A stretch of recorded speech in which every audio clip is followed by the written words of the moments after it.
여러분의 구독은 영상을 제작하는 데 큰 힘이 됩니다. 영상을 보시기 전에 구독과 좋아요 꼭 부탁드리겠습니다. 아울러 회원이 되시기를 원하시는 분들은 유튜브 채널 홈피 구독 옆에 있는 가입 버튼을 눌러주시기 바랍니다.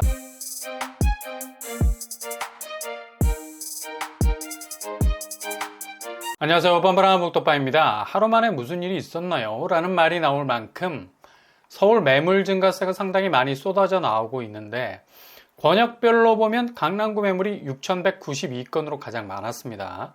이런 현상이 나오는 건 바로 다주택자들 1호, 2호, 3호, 4호 그냥 합체되어 있던 물건들 분리를 하는 거죠.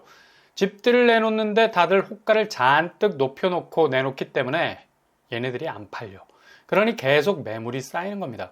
이때 집을 사면 바로 호구 소리 듣겠죠. 잔뜩 독을 품고 있는 가격인데 섣불리 집 사겠다고 달려들면 그냥 물릴 수가 있는 겁니다. 그러니 유독 다주택자들이 집을 가지고 있는 파이가 많은 강남 물량이 서둘러 나오고 있고, 빨리 하락폭이 커지기 전에 팔아야겠다는 마음은 굴뚝인데 가격대는 움직이지 않고 이게 팔리겠냐고. 아마 증가세는 9월 들어서 폭증을 할 것으로 보입니다. 서로 가격 삿발을 잡고 안 나죠. 네가 가격 내린다 해도 나는 죽어도 올려서 받고 나가겠다는 심리가 강하죠. 반대로 전세량은 감소 추세, 이거 역전세 전조 현상으로도 볼 수 있습니다.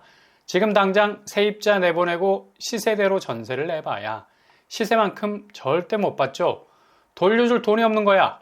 그래서 세입자와 딜을 치는 경우가 많고요. 특례 대출을 받아도 전세가가 너무 떡락해서 대출을 받아도 돈이 모자랄 판이죠. 그러니 그렇게 버티기에 들어간 경우가 많습니다. 이러니 전세 물량이 줄어들고 있는 거죠. 매물 증가나 전세 물량 감소나 쌤쌤이 둘의 지표는 지금 집값 하락 추세를 그대로 보여주는 궤적으로 가고 있고요. 특히 전세는 역전세 문제가 터져 나올 가능성이 아주 커졌습니다. 그래서 요즘 상황이 급박하게 돌아가고 있네요. 단순히 위기라는 말로 치부하기에는 지금 돌아가고 있는 게 우리의 피부에 와닿을 수 있는 직접적인 연관성이 있는 것들이죠. 게다가 모든 사람들이 직간접적으로 대출을 받지 않고는 살 수 없는 자본 시스템이기 때문에 이게 당장 금리와 물려 있어서 이 부분에 이상 징후가 보이기 시작하면 급격하게 상황이 악화가 될 수가 있습니다. 지금 부채 규모가 소득의 2배 이상이 평균율이 되어버리고 있어요. 지역별 부채 비율을 보면 세종이 제일 높습니다. 원탑을 찍고 있죠. 세종은 행정도시 이전의 부동산 도시입니다. 그냥 논바닥을 갈아엎고 아파트로 메워놨기 때문에 그 아파트 사기 위해서 있는 없는 유동성 다 끌어모아서 일궈낸 곳이 바로 세종이죠. 부동산 무너지면 그냥 시체가 되는 곳입니다. 그러니 당연히 부채 비율이 높을 수밖에. 무슨 돈으로 아파트 사고 팔았겠습니까? 게다가 심각한 건 청년층의 부채 비율 증가. 이건 30대의 공격적인 집 매수세가 수그러들지 않았다는 반증이죠. 영끌 분위기가 다시 일어나고 있는데 솔직히 영끌한 분들도 억장이 무너질 겁니다. 1주택자가 되긴 했지만 이게 삶의 질이 너무 떨어지는 거예요. 집 사면 불행 끝 행복 시작일 줄 알았는데 거꾸로 돌아가는 거죠. 피눈물 나는 빚갚기 전쟁터로 뛰어들게 된 거고, 거의 부동산 시장의 2단화로 취급을 받기도 하잖아요. 샘플로 한강 메트로자이 3단지, 이분이 김포 쪽 시향이 앞으로 좋아질 거란 소식을 어디서 들었는지 몰라도 나름 연구를 했을 거예요. 12억 8천에 39평짜리를 샀습니다. 그런데 집값이 우수수 추풍 낙엽이 되는 거지. 1차 폭락기 때 된소리를 맞았습니다. 이건 이자 비용도 감당이 안 돼. 그래서 서둘러 팔고 뛰쳐나갔는데 1년 반 만에 7억 1천만 원에 거래하고 거의 6억을 손해보고 나갔습니다. 정말 피눈물 날 수밖에 없는 거죠. 지금 연끌하신 분들 중에 이런 케이스 굉장히 많을걸요. 다른 한편으로 지금 경기가 워낙 안 좋아지고 실질 소득도 감소 추세이다 보니까 저소득층 부채가 급격하게 늘 수밖에 없는 거고요. 여기는 부동산이 문제가 아니라 당장 생활 안정자금으로 급전을 땡겼을 수밖에 없는 상황이라 부채 규모가 증가하는 거죠.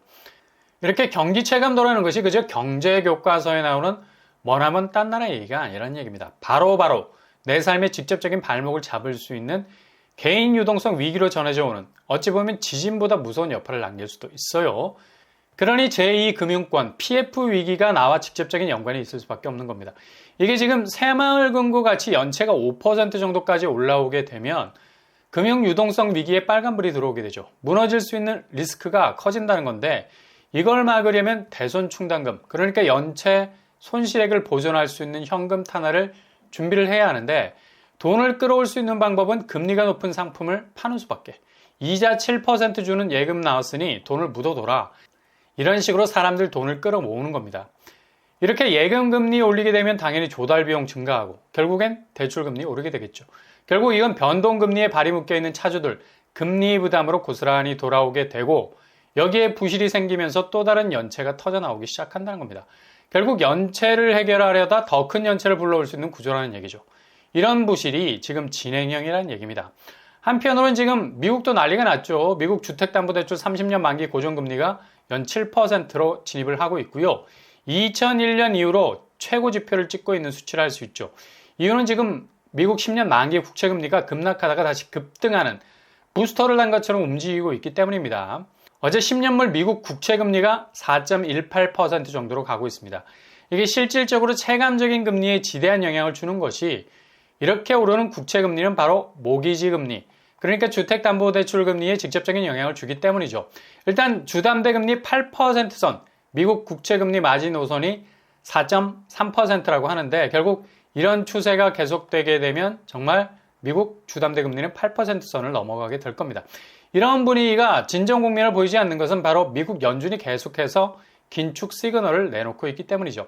그렇게 되면 자연스레 국채금리가 꿈틀거리게 되고 연동해서 대출금리도 인상할 수밖에 없는 공포의 고금리 시대가 다시 시작이 되는 겁니다.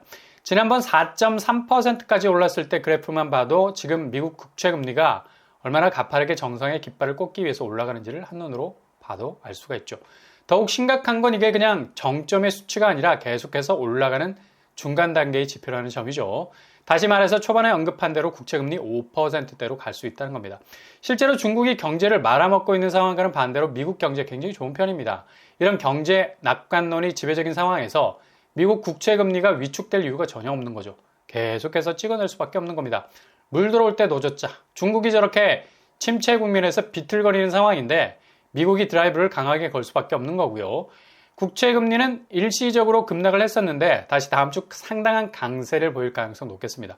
근데 이렇게 머리 아프게 왜 미국 국채금리까지 신경을 써야 하느냐고요.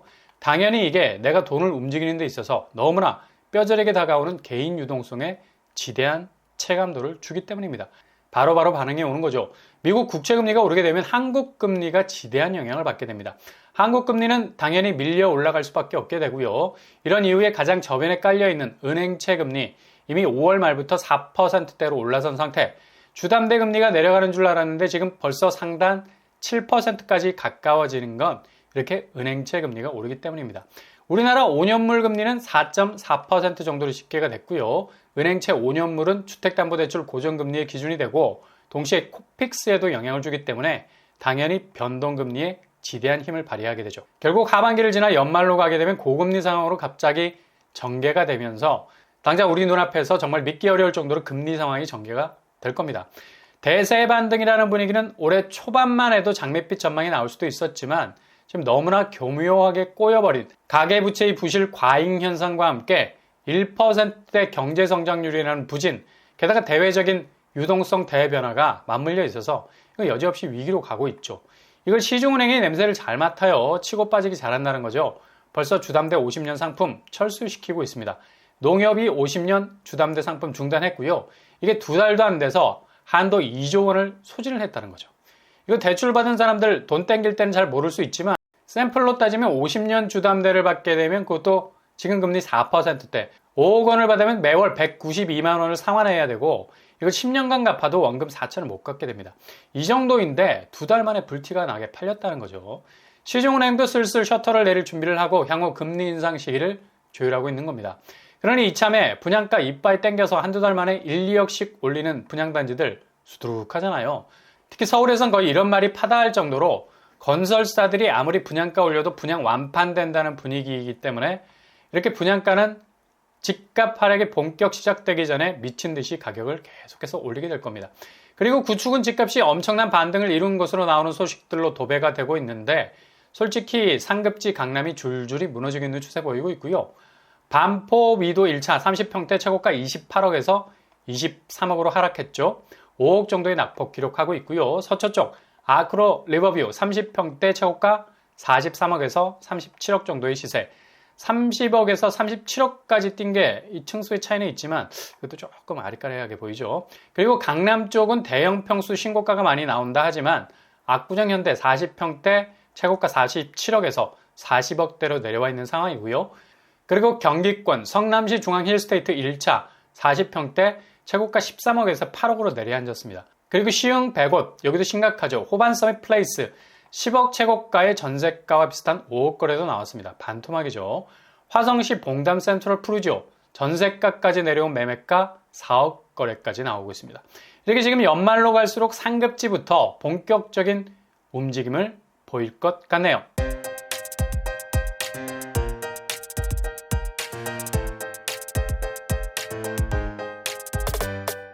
오늘의 부동산 캐릭터처 정말 9월은 한 주마다 특이한 케이스가 많이 나올 것 같습니다. 그만큼 지금 부동산 시장이 주식시장처럼 상당한 변동성을 가지고 있다고 할 수 있죠. 잘 지켜보시면서 오판하지 않도록 조심하셔야 되겠습니다. 오늘도 응원합니다. 여러분의 길이 꽃길만 되실 수 있길 바랍니다. 이상으로 뻔뻔한 복도방을 마치겠습니다. 구독과 좋아요 부탁드립니다. 감사합니다.